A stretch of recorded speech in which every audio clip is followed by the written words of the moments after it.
Ladies and gentlemen, viewers and listeners, good evening and thank you for joining us here tonight on Globespan. My name is Richard Rambarran and it's a pleasure to be your host once again. This evening, we have with us a special guest, Mr. Joel Bhagwandin. He is a financial analyst in Guyana, working in and around uh, Guyana in the field of finance for quite some time, over a decade. And this evening, he'll be my guest as we go through a lot of topical issues as it relates to finance and economics and essentially economic development in Guyana. As you'd all be aware, there have been a number of very critical pieces of legislation and developments since I would have last hosted this program in December. So I want to bid special welcome to you viewers and listeners here this evening. Thank you, of course, very much for joining us back again. And Joel, welcome once again to the program, and thank you for accepting the invitation to discuss these matters this evening. Thank you, Richard, for having me. I'm back in Globespan after a long time, almost a year. I was a regular guest, during the elections time, so it's good to be back. Thank you for inviting me. Yes, certainly. Well, we're back. We're happy to have you back. And of course, I rather suspect that the thrust of what we'll be discussing here tonight will be a little bit different from maybe the times when you would have been on a bit more.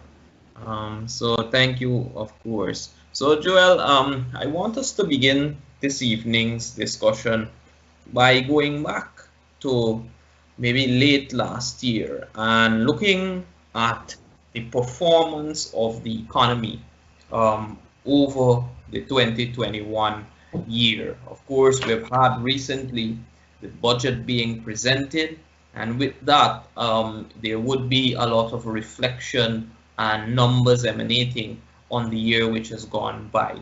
So if you perhaps want us to start there, and let us know your thoughts on what you think has happened over the year 2021 and what your views are on many of those numbers. Of course, Guyana has grown in 2021 for about almost 20% in the GDP, and we've seen approximately about 4.6, 4.7% in non-oil growth. Those two very big numbers we've seen, and of course we've seen some inflation happening at about 5.7%. Give us a little bit of reflection on what you would have seen in 2021. All right, Richard, thank you for that question. Before I begin, are you hearing me clearly? Yes, hearing you clearly. You can go ahead. All right, good. Now you asked me to give a reflection of what happened in 2021. Now, if I may, Richard, I want to answer that question because I know you have a series of questions lined up on different matters on the economy and financial issues, which we actively engage on and we speak on in different forums. For the benefit of the viewers and the ordinary person who's listening to this program and who is not listening but will review at some later point, you would know, Richard, as a trained economist, the outcome of an economy in terms of its performance is based on the type of policy we administer. Now, those policies are typically administered through the budget process. And so the results of those policies are what you could then measure at the end of the year. So to give really a thorough understanding of the background, we need to go a little bit back to what happened before 2021. What are the events? What were the circumstance, economic circumstance, political circumstance before 2021 that would have resulted in the numbers that you're asking me to give my views on? So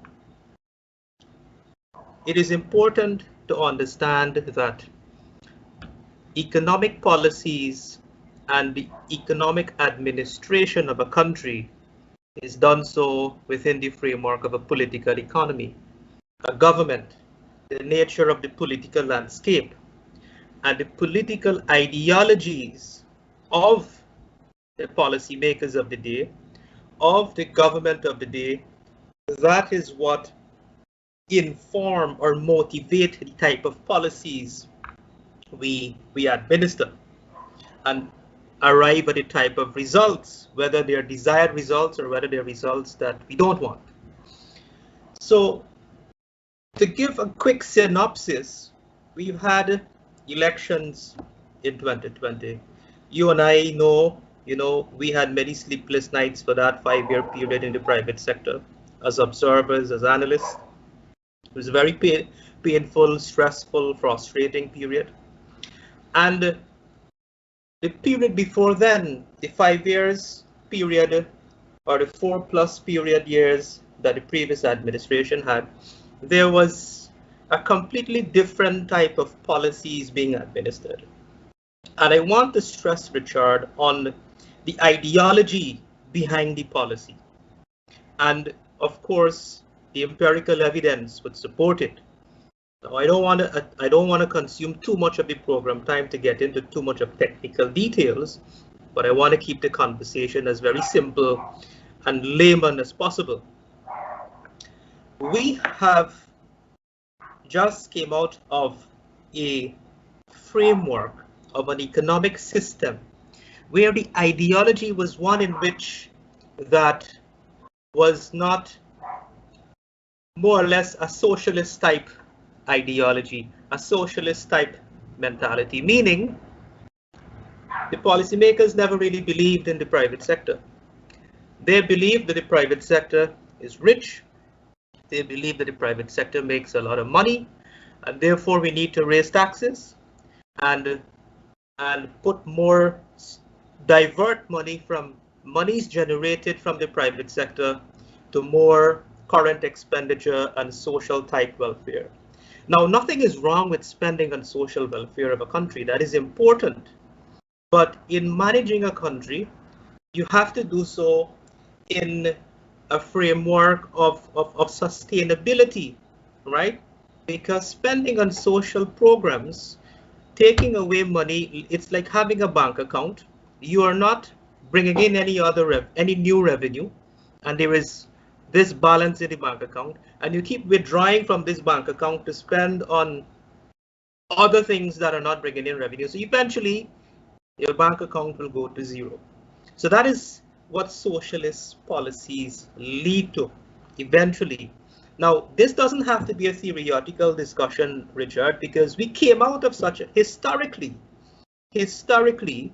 we came out of a centrally command socialist system. And what was the result of that? Now, the result don't happen the very next day, the very next month, or the very next year. It happens over time. If we had continued with those type of policies, in the next 10, 15 years, we wouldn't have a private sector. And you would have people leaving this country, as happened in our history. People, all of us in this country, we have less than 1 million people in Guyana. And we have more than the population living here, more Guyanese living out of Guyana than in Guyana, as a result of mass migration. Why? Because of those type of policies, the result of socialist type policies, anti-private sector type policies that would have led to a bankrupt and a failed economy. There are no jobs, there were no investment opportunities, there were no employment creation, and so people were graduating from university and fleeing this country. In 1992, we transitioned from that model. We moved to a free market economy system. You had the emergence of the private sector. You had private sector friendly policies. And so today we have a resilient private sector that employs more than 80% of the labor force. The public sector only accounts for about 20% of the employed people in this country. The rest is employed by the private sector. So if you're going to implement policies to kill the private sector, to run the private sector out, then What are you doing to the university students when they graduate? What's going to happen to them? Where are the opportunities for them? Where are the job opportunities for them? Where are the entrepreneurial opportunities for them? Right? So that is an important background context I wanna talk of. And then if I'm to give a little bit of evidence, right? Just a little bit of number in the mix. We have heard, and right now as we speak, we have ongoing in the National Assembly this entire week and next week budget debate. And from time to time in the discussion, I would reference a few of some of the arguments made by some of the MPs. Right? There is this talk of, well, the previous government reduced corporate tax. Now, corporate tax was reduced by about 2.5 percentage points, thereabout, or 2 percentage points. But when you're going to add 14%, take the manufacturing sector, for example, that is more capital intensive in terms of that has a higher operating cost. When you add 14% on electricity and you add 14% on water, now a small office might not be impacted so much with 14% on their electricity bill and 14% added on their water bill if they're using water just for regular consumption. But think of a large manufacturing company such as Banks DIH, for example, or DDL or Starling, that utilizes water and electricity in large quantities. Think of what that does to their cost.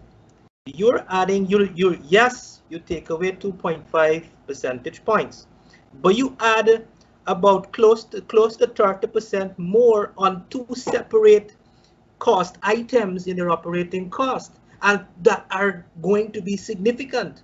That impacts their bottom line. That impacts their entire investment strategy for the long term. So whereas the board of directors in the boardroom thinking about future investment plans, they now have to think with these added costs, we need to cut on investment, we need to restructure this company, we need to cut employment, versus a low tax, business friendly environment that creates the opportunity in terms of more investments, creating more employment, paying more taxes. And so that is how you build a sustainable revenue model in terms of the state to sustain social welfare. You can't, you see, the thing about a budget every year, people have expectations, and expectations is something that you have to manage, right? Now, we in the private sector, Richard, and you and I are part of I was a part of the Apex private sector body, private sector commission. I'm still involved. You're the executive director of the Chamber of Commerce, the most powerful business support organization. Now, every year when the budget consultation process comes, we are going to ask for lower taxes every single year. If we could get 5% tax, we will advocate for that every year. Are we going to get it? No. So in a likewise manner, the people who expect, for example, a higher income tax threshold or lower income tax rate, we as employees now, if I'm to change gear and consider myself as an employee, all of us, you're also an employee who would be subject to that. We would be happy to have a high income tax threshold and low income tax.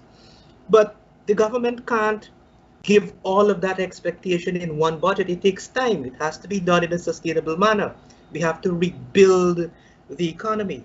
And so coming back now to your specific question, Richard, reflecting on 2021, I give a little bit of historic context and a comparison of the policy philosophy and the political ideologies. We have seen that in 2020, you didn't have a budget for months. Government assumed office in August. More than half of the year elapsed. There was an emergency budget, and we have seen very quickly a menu of measures that were implemented in the first budget to revert to pre-2015, remove a whole host of burdensome taxes. And what are the results? We saw, well, 2020 was compounded by the pandemic and everything. And so while there was growth in the oil economy, there was contraction in the non-oil economy. We have seen almost instantly the different policy type, the different type of policy, business-friendly policy, private sector-friendly policy, investment-friendly policy, and focusing on rebuilding all the sectors, all the productive sectors, not just oil and gas. We have seen the non-oil sectors that was contracted rebound to positive growth.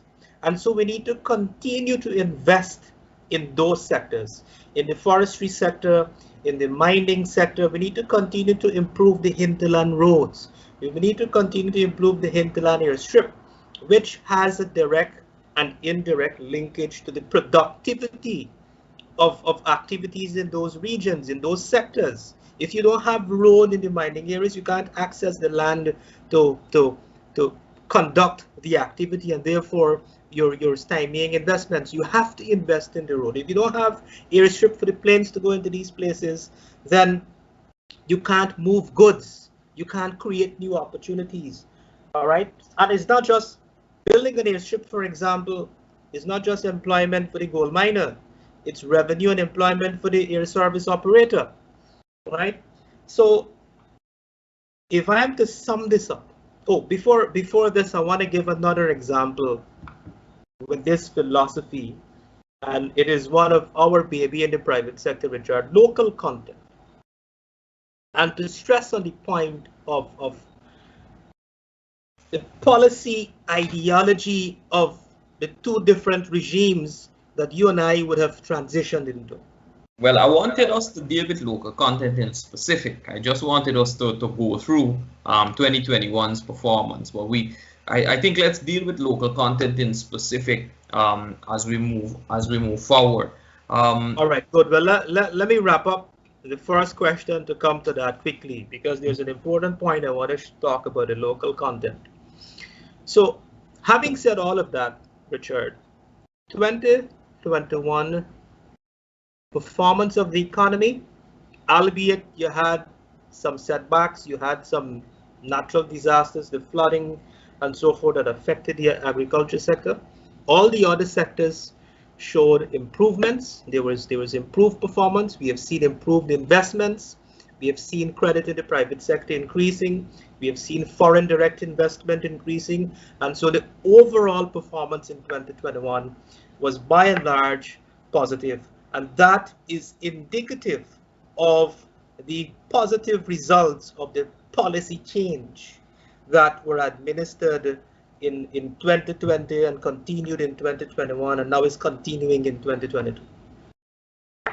Right. Now, however, some people, as they're examining 2021, of course, make an assertion that inflation and inflationary pressures have been a major problem. In light of that, for example, 5.7% inflation, roughly 11.5% food inflation in 2021. In light of that, moving into the budget, how do you see this 2022 budget being able to address that based on the measures, etc., the measures and the program of work that has happened? And this is for the average person looking. If the average person is looking on the budget and they're seeing all of this, they're seeing their bill increasing in the supermarket, etc. What are you, from your perspective, what do you think is in it in budget 2022 for them? Right. So inflation in this context, if we are to for one moment forget about the pandemic, right? Let's assume the pandemic never happened. In the case of Guyana, the fact that we are now an oil producing nation, inflation was nonetheless a concern of many. all of us, because economists, and you're a trained economist, prior to the pandemic period, when oil was discovered in 2015, we've had many economists, regional economists, international economists, and other persons in other professions and international institutions talking about overheating of the economy as a result of oil and gas spending. Now, I was saying to somebody a couple of days ago, the pandemic, though it is not something to celebrate, thousands, if not millions of lives have been lost across the globe. It has brought, from an economic perspective, it has brought blessings in disguise, right? And this is a common theory this is a common philosophy in anything. In every bad moment or any negative situation, there is always something positive out of it. There is always an opportunity, right? Every problem is an opportunity to solve them, and it's an opportunity to monetize solving it. So the fact that we had the pandemic, it sort of gave us time, not just Guyana, but other economies across the world, to reset, to rebalance, and to rethink, and to slow things down.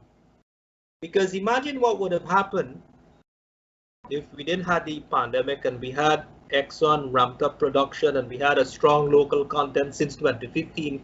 I don't know what would have happened. Notwithstanding that, we had the pandemic, and then came global disruptions of supply chain. So now we had imported inflation. And why imported? Why am I saying imported inflation? Because 80 to 90% of the goods that we consume, the coffee that we drink in our tea, except for the sugar, the ingredients that we use to cook the food, a lot of our clothes, you go into the supermarket shelves, almost everything there is imported. The products that we produce locally, the raw materials are imported. We produce, let's take the manufacturing sector like banks and so forth, the beverage industry, Starling that produces ice cream and so forth.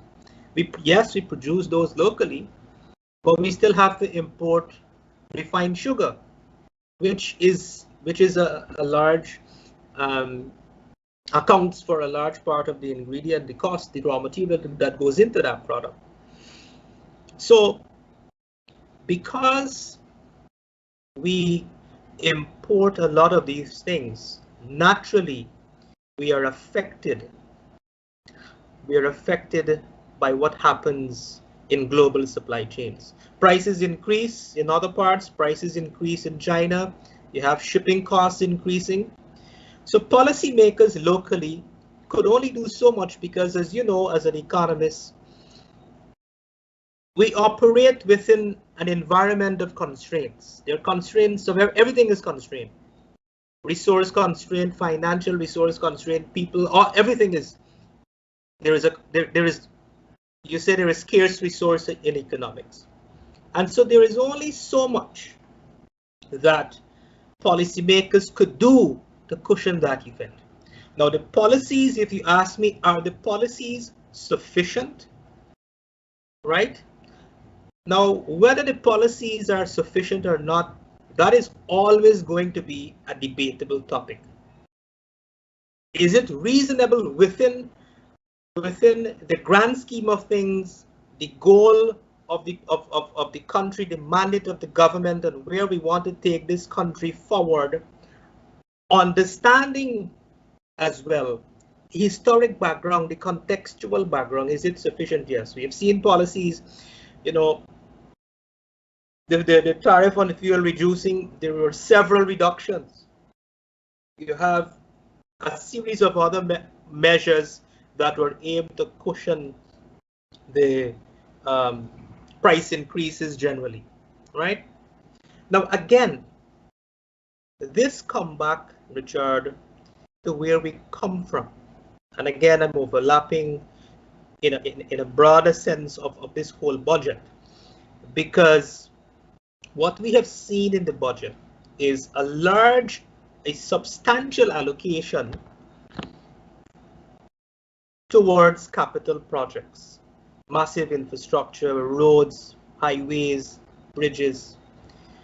Now, we have to appreciate what has stymied our development. When you look, if we are to plot a graph to show the growth of this country from since 1989 to now, you see a zigzag graph. Why? Because there has been several periods of attempts to destabilize the economy, right? There has been periods of within the political landscape to stymie development. Now, I always say this, and I'm going to repeat it here again. All these big projects that we are advancing now with speed and aggressively, they were supposed to be implemented more than 20 years ago. The bridge across the river, every single one of the road projects that are being implemented now, the Marriott, which is already implemented, thankfully, the airport project, and every single new roads that are under construction, that provisions have been made in this budget, and provisions that are going to be made in future budgets, 23, 24, 25. All of these projects were identified since 1994, when we had the National Development Strategy. That National Development Strategy, and it's public, the document could be accessible on the internet. That strategy took 2 years to develop. It was completed and approved in 1996, which means the implementation of that strategy ought to have commenced in 1997. So Richard, I'm a few years older than you, right? I am in my early 30s. If we were able, without disruption, without destabilization, without politically motivated violence and crime, without burning down the city, we should have been enjoying the benefit of a bridge already. We should have been enjoying the benefit of multiple 4-lane highways. We should have been enjoying the benefit of all these grand infrastructure projects without oil. Since before we discovered oil, these were projects that were identified that we need to develop. The president spoke of a secondary city towards the highway. You know why towards the highway? Because in that strategy since 1996, because of climate change, it's not today we know about climate change. We are cognizant of climate change and the need for climate resilience policies and so forth since in the early 90s. And because of that, in that document, it stated that we need to move. We have more than half of the population on the low coastal plain, region 3 and region 4, all the development taking place in this part of the country, right? The people in Burby is crying out for development. So the president's vision is in line with what was articulated since more than 2 decades ago, to move development towards the south. Right. Okay. So why I'm saying all of this in the context of inflation, Richard, because we have to understand why we are not, our generation, if you look at the last census, our generation, the people in our age group, is probably half of this population. So half of this population is denied and deprived the right of enjoying all these benefits that now hopefully our children enjoy. What we are now building for our children to enjoy, we supposed to be the beneficiaries. We, me and you and everybody else in our age group. Now we can't. We can't enjoy it because and that is the reality. That is the hard reality. So that is why the revenues that we earn from oil, we can't spend it on social welfare. We can't spend all of it on social welfare. Social welfare has to be financed by sustainable revenue, by organic revenue. We have to accelerate the transformation of this economy. We have to build out this economy. Because Right. had we done all of that 25 years ago, we would have been able to manage inflation better. So what you're effectively saying is that a lot of the funds which are accruing from the natural resources of Guyana, more particularly petroleum revenues, ought to be invested into infrastructure projects that bring long-term benefit into the economy and of course for future generations. I am taking it that that is what you're advancing. Absolutely, and I'm also using that, I'm articulating that, I'm explaining that for the viewers to understand inflation. Now the ordinary person who don't understand what drives inflation would be lost. So let me land to the question of how this is related to inflation now. Inflation is driven by increase in prices. Now you got three types of inflation. You have cost push inflation, you have demand pull inflation, you have built-in inflation. If we had all these investments, let's create this beautiful theory now. 25 years ago, all these projects that we're developing, investing in agriculture, having cheap energy by now, we would have had a very competitive private sector. We would have been producing most of the raw materials that we import to go into our finished products. And if we were at a level, if our economy was built to that level, which it should have been in the first place, right?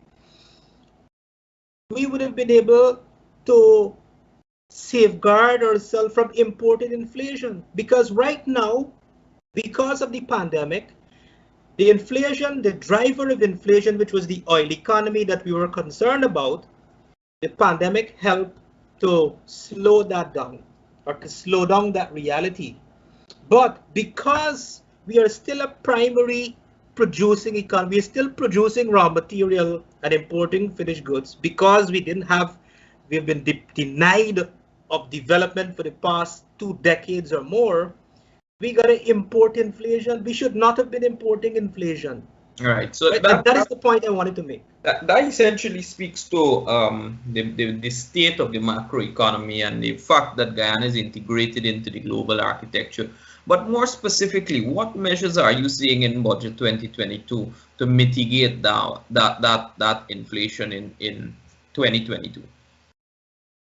Which of the measures, maybe if you can say about 2 or 3 of them in your view, that will be the most impacting on that? So how do you counter rising food prices? Now there's on the policy side and then there's on the wage side. So rising food prices, there will be pressure for increased wages. That's one. On the policy side, the government has increased the tax threshold. In addition to increasing the tax threshold, I saw the minister said that the public servants are going to get increases this year as well. There are other allocation and other social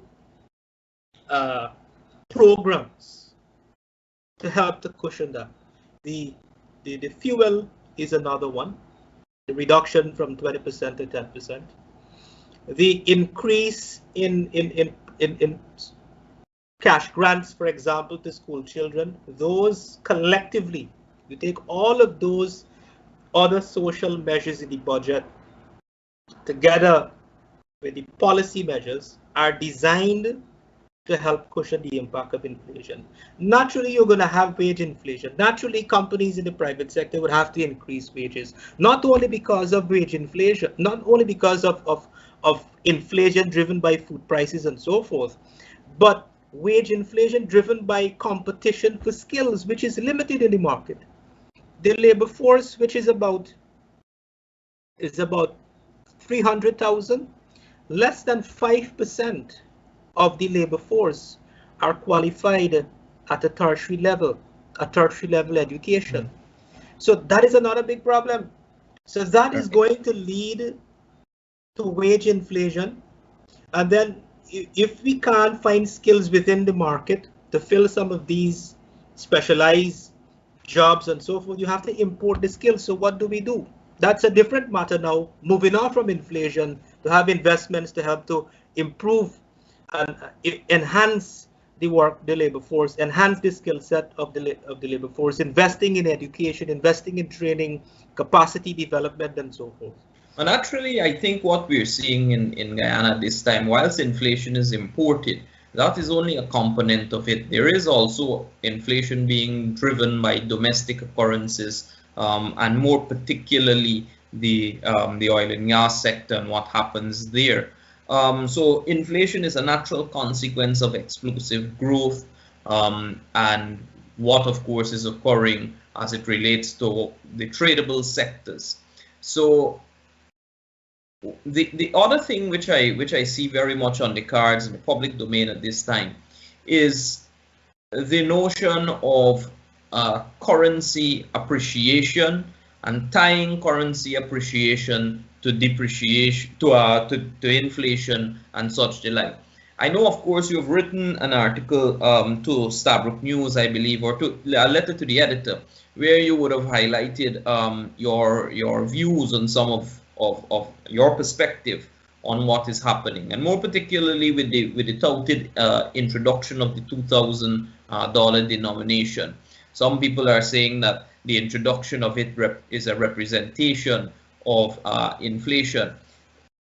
If you can perhaps share some of your thoughts on that, what particularly do you think will be happening to the Guyanese currency over the medium term? I'd say give it about 3 to 5 years. Well, thank you for that question, Richard. Long before that, this issue of appreciation of the currency is now getting a lot of attention. But it has gotten early attention, naturally so, by economists, more particularly back in 2017 and so on, when I just started writing a column on the economy and finance. And in some of my writings, I would have addressed that question, where my position is, as a country, we would have the appreciation of the currency would be a natural outcome. How we do it is a different matter. Now, if we allow the currency to appreciate sharply, I mean, the ordinary person, if you look on social media, the ordinary person who are not finance oriented or economics oriented, they would like to see the rate, go below $200 to $1 US. But Richard, there are implications, there are far-reaching implications on the macroeconomy if we allow that to happen. So in Guyana, the textbook would tell you there are two types of exchange rate regime. You have a fixed exchange rate and you have a floating exchange rate. In Guyana, we have in theory a floating exchange rate, meaning exchange rate is allowed to fluctuate depending on market forces. What are market forces? Market forces, demand and supply. So that's how the buying and selling rate would fluctuate. However, in reality, because of the construct of our economy, the exchange rate in our case is not allowed to float freely. So we could say it's a managed float. For example, in 2017, when there is a huge cry by the private sector and many others, when they go to the bank, the rate went up to 220 and 225. And if you would recall this Richard, you may recall, I don't know if you were at the chamber that time. And so there is a huge cry that there is a foreign currency shortage. Now this was when I just started to write my column. So the first article that I dealt with was the foreign currency shortage. And so you had the finance minister then came out and said there is no shortage, and he said that the large exporters are hoarding the currency. And then you had the governor of the central bank. He also came out and said there is no shortage because we have over $500 million in reserve in the central bank. Now, the governor was correct. There was no shortage. When you look at the foreign assets in the bank, in the commercial banking sector, the total banking sector together, you had over $600 million, close to 700 million US. So how could there be a shortage? But what really happened, you had 2 of the 6 commercial banks that actively engages in investments in other instruments outside of the domestic economy. They invest in government T-bills and so forth across the region and other parts. And so that level of investment was more or less flat at about 200 million thereabout. And what happened in 2017, one bank, I won't name the bank, but one bank increased that investment abroad substantially, which was substantial enough. It was increased every year. You see, there is no big increase, marginal, less than 5%. And so there was a huge increase to about amounting to close to $10 billion. 10 billion G dollars in increase in overseas investments. And so that was huge enough to distort the domestic market because they were now willing to break that investment. And for obvious reasons, there were limited lending opportunities in the economy, but we're not going to get into that, right? So what the Bank of Guyana did, it issued a circular, and it says to all the commercial banks and all the cambio, it instructed them rather to limit their spread by $3. And so that is an example of what I mean by a managed float. And so that is the methodology and the mechanism being used to manage the exchange rate, which is important because if we allow it to depreciate sharply is a problem. If we allow it to appreciate sharply is another problem. Right. And the problem with allowing the currency to appreciate sharply, it's going to be beneficial to importers because imports is going to become cheap.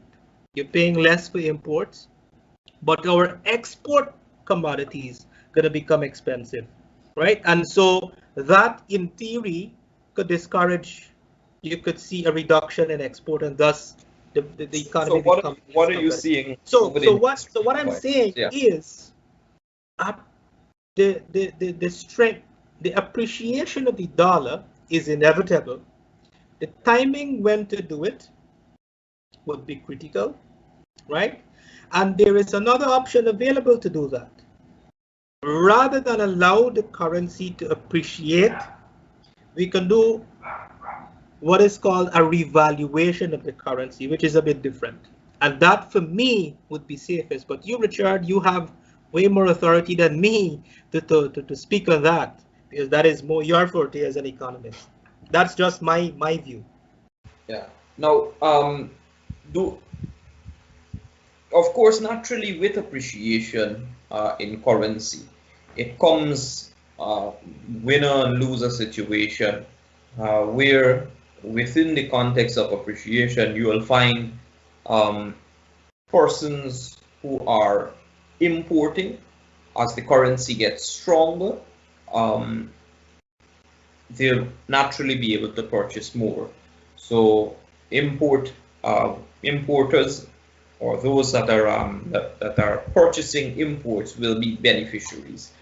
However, it will have an issue as it relates to domestic industry and exports. And that, for example, is part of the reason why China has kept its dollar, its renminbi yuan, that low. And persons, of course, have criticized China for keeping it artificially low.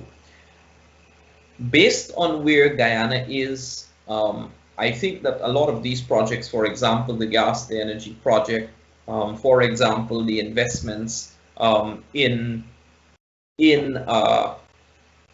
infrastructure, improvement in business processes will naturally lower the cost of production and will put Guyana in a different playing field and in a different trajectory as it relates to regional competition.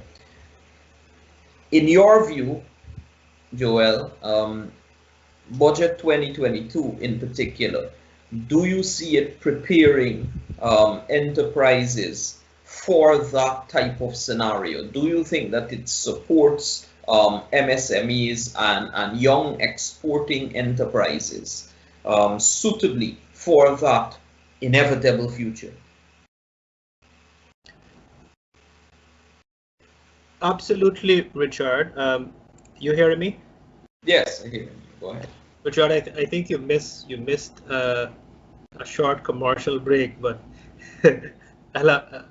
Well, what we can do then, I think we can go to a short commercial break, and when we come back, we'll pick up right there where we left off. So, Devin, if you want, you can take it away. Make your vacation a memorable one. Enjoy your trip just as if you are at home. Your music, your culture, and your way to have fun, with all you can eat and drink at an all-inclusive vacation. You choose the all-inclusive vacation that suits you. July 14th to July 18th is Bollywood on the Beach, plus Indo-Cultural in Punta Cana, Dominican Republic. July 21st to July 25th, Christian Community Week in Punta Cana, Dominican Republic. July 28th to August 1st, Curry Duck Curry Competition in Cancun, Mexico. August 4th to August 8th, Caribbean Throwback Week, Punta Cana, Dominican Republic. And August 11th to August 15th, Soca vs. Indian, Punta Cana, Dominican Republic. Seats are available from New York, Miami, Orlando, Atlanta, Newark, Canada, Trinidad, and Guyana. Meet up with family and friends, and plus make new friends at all these inclusive vacations.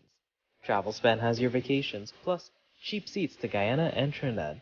Call TravelSpan today at 718-845-0437.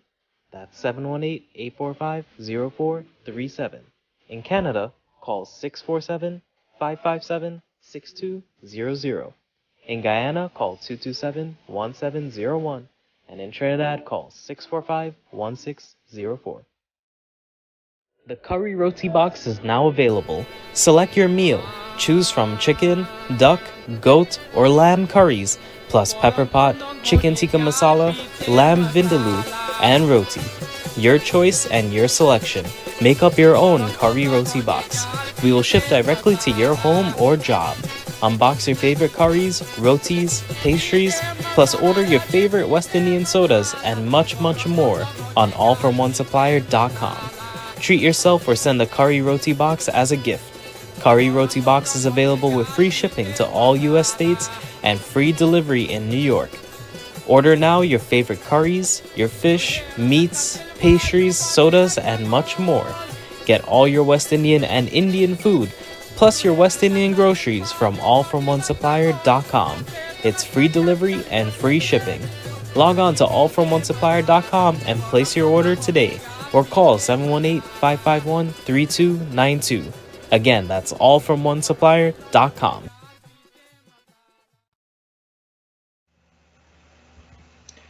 Thank you, viewers and listeners. Thank you for staying with us, and of course, welcome back here to the program. With me this evening, if you are now joining us, I have Mr. Joel Bhagwandin, who is a financial analyst in Guyana. He, of course, voices his opinion in the public domain, and once you are following issues, you are bound to know Mr. Bhagwandin. So, Joel, thank you for staying here with us this evening. And we dropped off the previous session in the context of course, an inevitable exchange rate appreciation, and the fact that imports, once you have an exchange rate appreciation, imports and importers will obviously be able to benefit because the Guyanese currency will be much stronger. But we have also established that with that, exports will be much costlier. Now, the question which I asked is, with that inevitable appreciation, do you believe that Budget 2022 caters for that inevitability, or how do you think that it is seen? Richard, if I understand the question correctly, you're asking if the budget caters for a currency appreciation, which is inevitable? Yes. All right. I think that is an easy one because the governor has already publicly signaled that at some point in the future, we're going to have to undertake a currency revaluation versus appreciation, allowing it to appreciate.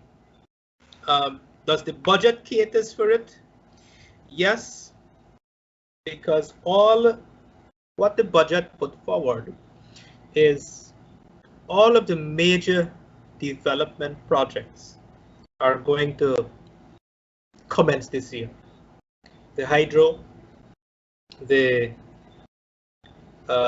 gas to energy, the bridge, the road, and so forth. Particularly in this case here, on the inevitability, it has a lot to do with the competitiveness of the country.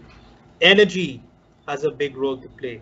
Cheaper energy has a big role to play in deriving that result, coupled with the fact that you're going to have ramped up production. I think Liza 2 is going to commence production sometime this year. Yellowtail is under review. Yellowtail would add another 250,000 barrels per day. So within this decade, oil production will increase gradually to above 500,000 barrels per day. That means you're going to have a large amount of inflows, FX foreign exchange inflows. At the same time, while we're making provisions to improve the other sectors, to get cheaper energy, the non-oil sectors, the manufacturing sector, the other sectors are going to become more competitive with cheaper energy. That means they could produce more value-added goods, stimulate new investment. When that happens, your non-oil exports also increases.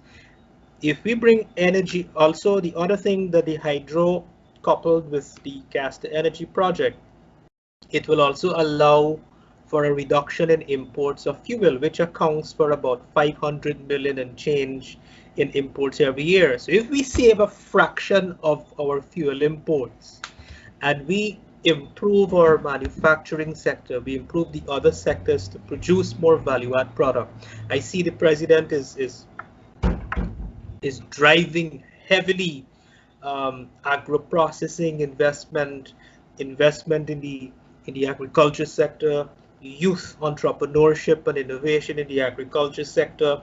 I see heavy investments in that sector. I see that he is keen to tap into the regional market, which is a $4 or $5 billion US food market. If we get a fraction of that, you're gonna have large inflows of FX. And with the oil revenues as well, it means you're going to reduce, the country would gradually reduce its reliance on external borrowing. That also will save foreign exchange. So all this put together will result in a high inflow of foreign exchange, will result in a higher foreign reserve at the central bank. And when that happens, that is the framework in which the currency would appreciate, and the timing of that, when we reach a certain level of foreign reserve and so forth, that the economy is a certain state.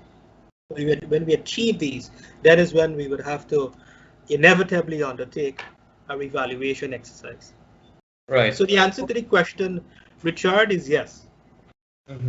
Okay. Thank you. Now, I want us to deal with two very important instruments also in the economic sphere and of course the development sphere of Guyana. Um, let's take the first one. It's the Local Content Act that was assented to on the 31st of December 2021. Now, for the persons who are looking or listening, what do you think the local content legislation means for the average Guyanese, both for the average Guyanese citizen as well as for the micro and small or medium-sized enterprise owner? Simply put, Richard, it means two things. One, it means that there are going to be greater opportunity for local businesses that are already in existence and are building capacity and forming strategic partnerships with regional counterparts and international counterparts to take advantage of these opportunities. There's going to be opportunities for emergence of new local businesses, consortiums, for example, forming, right? So that's one dimension of what it means for us on the business side. It also means as professional. Remember earlier in earlier discussion, I talk about the labor force, and I talk about there is more than 90% of the labor force that are not qualified at a tertiary level. There is a great opportunity for that labor force to equip themselves, to get involved in whatever training opportunities are going to be made available. Existing, I believe the University of Guyana is running a number of courses. There are many other institutions that are running programs. The Guyana Oil and Gas Energy Chamber, GOGEC, signed a couple of MOUs with universities out of Texas to offer specialized training in the sector, which is going to happen, which the aim is to have that materialize this year. So there are a number of training opportunities. So there are going to be opportunities for professionals, for the labor force, employment opportunities for the university graduates to have opportunities, fair opportunities to compete in the oil and gas space, in the oil and gas value chain. But at the same time as well, as a result of that, you're going to have opportunities, employment opportunities and business opportunities emerging in other sectors as well as a result of the oil and gas activities. For example, more companies coming into play, more companies emerging, there is going to be an increased demand for services in accounting, for example, in taxation, tax consulting, health and safety, information technology, ICT. As a result of having more persons coming into the market, you have people are going to come back to Guyana, you have travelers coming, you have expats coming. There is going to be opportunities in the health sector, for example, opportunities in the education sector, for example. And so that is what the local content, while the local content specifically carved out a number of services with the intention to expand that list. It means you're going to have more opportunities for local businesses and local and Guyanese professionals within that sector, but there's going to be a broader multiplier effect, chain effect in other sectors as well that we have to prepare ourselves for and equip ourselves as professionals and as businesses. Right, thanks for that response. And of course, naturally, the other legislation, which is of course pivotal within the context of Guyana, is the Natural Resources Fund, the Natural Resources Fund Act. And of course, you know, we would have had a Natural Resource Act in 2019. without getting into the politics of it, in terms of how it was passed in 2019 and that type of discussion. Let's deal with the two acts side by side. Which do you believe is better and why? Is it the 2019 Natural Resources Fund Act, or is it the 2021 Natural Resources Fund Act? All right, so let me tell you what was my personal position. I would have written a series of articles published in 2018, in late 2017, and going into 2018. So before the 2019 Act was even formed, I had an articulated position on whether we should have a sovereign wealth fund in the first place. And the short answer is, my personal position was, we don't need a sovereign wealth fund at the onset of oil production. And the argument was, when you look at all the exports that come to this country, sovereign wealth fund, you see when a country is kicking up, you have all kinds of exports emerging. Now, I'm not an expert by any means or in anything. I'm a mere analyst. All I do, I look at numbers and I do research and I study and I make sense of numbers and make sense of situations, and that is what I do. So you had all these experts coming and giving all kinds of models, what a sovereign wealth fund should look like, what a model should be like, who should manage it, and all these, the full works, right, before leading up to its making in 2019. My position was this: we don't need it, because the benchmark that all those so-called foreign experts were leaning on, and even overnight oil and gas experts in Guyana and commentators and so forth. Look at Norway. Norway has the biggest sovereign wealth fund, and Abu Dhabi and Dubai and all these big countries. But when Norway found oil, they were already a developed country, and therefore they don't even need the money they have there. So they're investing in Apple, in Google, in Hollywood, in Microsoft. They're investing in stocks in all these companies because there is nothing to do. Their country is so advanced before they found oil. I think Norway has, I don't know if they reduced the balance by now, but the last time when I wrote those articles, they had about $1 trillion, $1 trillion US in the fund.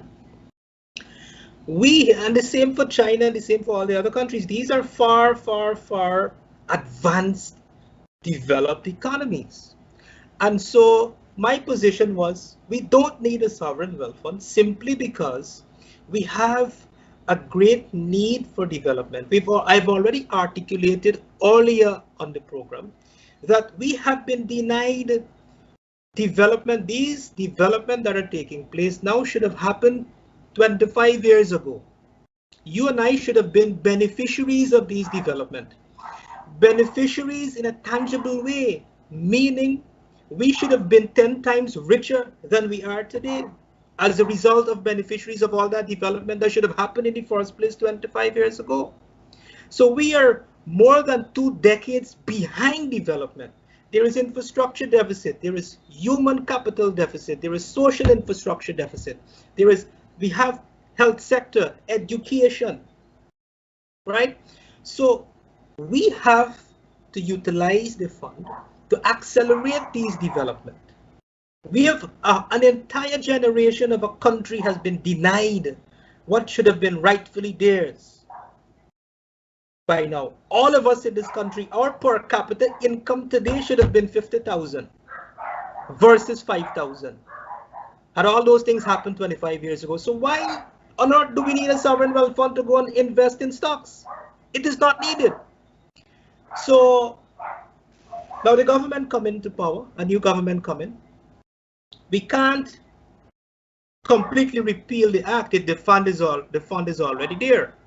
So what the number one distinguishing feature of this act, it is the withdrawal formula of the previous. I would not subscribe to the political articulation, which is the formula was sophisticated and I didn't study the formula. You perhaps studied the formula, but I don't even know. When I look at the 2019 Act, I don't even know what is the fiscally sustainable sum. What is the fiscally sustainable sum? How much of it? I don't know. I don't know if you know, Richard, as an economist. So my best guess is that that fund was designed to save at the beginning and spend towards the end. Now again, you're denying one generation was already denied of 25 years of development. You're going to deny a second generation for another 20 years, right? So that was the essence of my analysis of the first act. In this current act, the withdrawal rules is the reverse. It's as though you don't need the sovereign wealth fund. Put the money in the consolidated fund and invest heavily in infrastructure. So that is exactly, and I'm happy. I'm happy that the formula, it's transparent. We know how much. We know that we're going to have 100%, then 75%, and that makes sense. That is aligned to the political, the social, and the economic realities of the country, and it is aligned with the development needs of the country.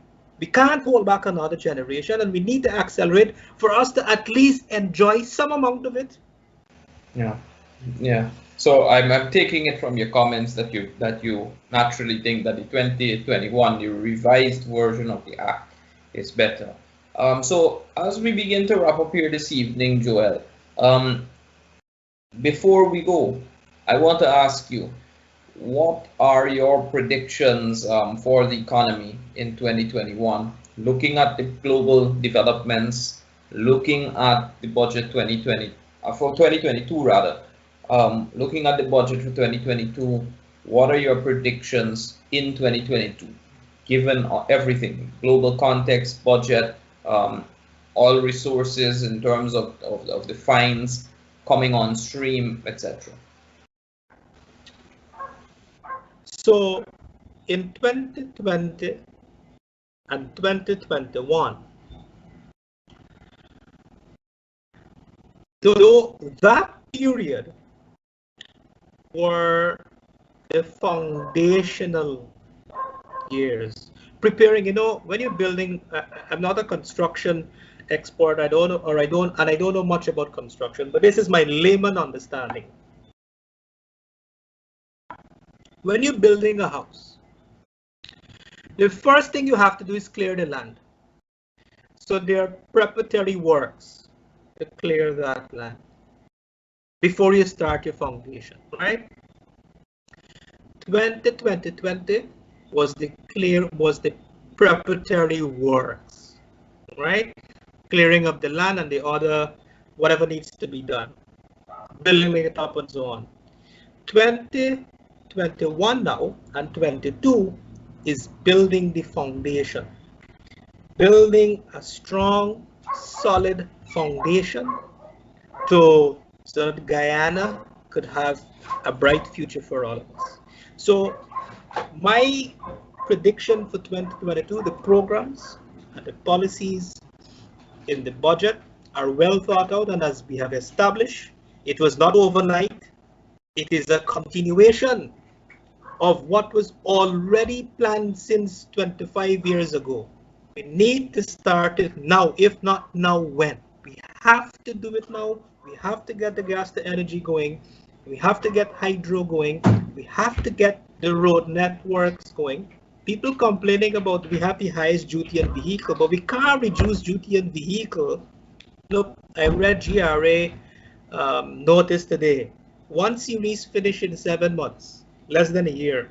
Usually a series run for about 2 years or at least a year, right? So we haven't reduced the duty substantially as yet. Yet you have substantial increase in vehicle importation. So as much as I am sure the objective is to reduce duty on vehicles, we got to build the roads fast enough. We got to expand the existing road network, build a new road network so that we could enjoy better or quality vehicles, newer vehicles, and so forth.